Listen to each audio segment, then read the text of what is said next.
পার্শ্ব পরিবর্তিনী একাদশী ব্রত মাহাত্ম্য।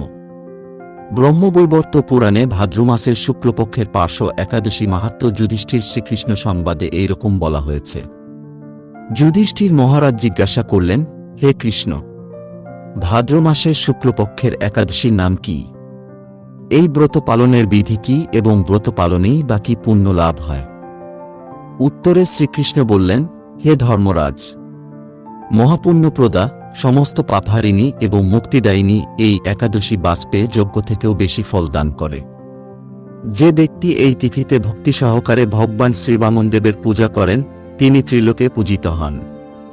পদ্মফুলে পদ্মলোচন শ্রীবিষ্ণুর অর্চনকারী বিষ্ণুলোক প্রাপ্ত হন। সাহিত্য ভগবান এই তিথিতে পার্শ্ব পরিবর্তন করেন, তাই এর নাম পার্শ্ব একাদশী বা পরিবর্তিনী একাদশী। যুধিষ্ঠির মহারাজ বললেন, হে জনার্দন, আপনার এ সকল কথা শুনেও আমার সন্দেহ পূর্ণরূপে দূর হয়নি।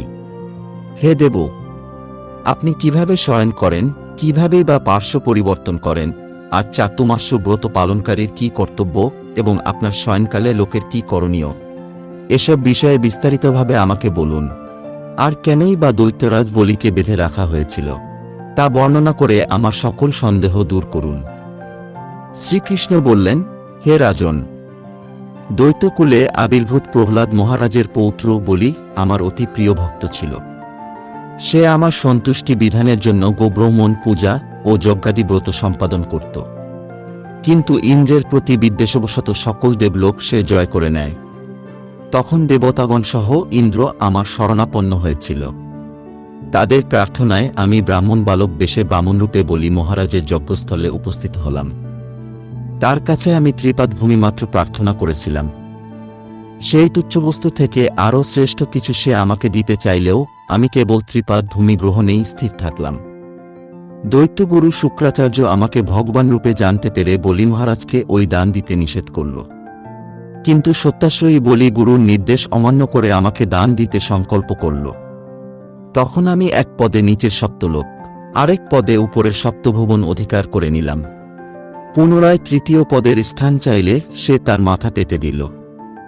আমি তার মস্তকে তৃতীয় পদ স্থাপন করলাম। তার আচরণে সন্তুষ্ট হয়ে আমি সর্বদা তার কাছে বাস করার প্রতিশ্রুতি দিলাম। ভাদ্র শুক্লপক্ষিয়া একাদশীতে ভগবান শ্রীবামনদেবের এক মূর্তি বলি মহারাজের আশ্রমে স্থাপিত হয়। দ্বিতীয় মূর্তি ক্ষীরসাগরে অনন্তদেবের কোলে শয়ন একাদশী থেকে উত্থান একাদশী পর্যন্ত 4 মাস শয়ন অবস্থায় থাকেন। এই 4 মাস যে ব্যক্তি নির্দিষ্ট নিয়ম, ব্রত বা জপ ব্যতীত দিন যাপন করে সেই মহামূর্খ জীবিত থাকলেও তাকে মৃত বলে জানতে হবে। শ্রাবণ মাসে শাক, ভাদ্র মাসে দই, আশ্বিনে দুধ, কার্তিক মাসে মাসকলাই বর্জন করে এই 4 মাস শ্রীকৃষ্ণের আরাধনা করতে হয়। প্রতিটি একাদশী ব্রত যথাযথ পালন করতে হয়। সাহিত্য ভগবান পার্শ্ব পরিবর্তন করেন বলে এই একাদশী মহাপুণ্য ও সকল অভীষ্ট প্রদাতা। এই একাদশী ব্রত পালনে 1 সহস্র অশ্বমেধ যজ্ঞের ফল পাওয়া যায়।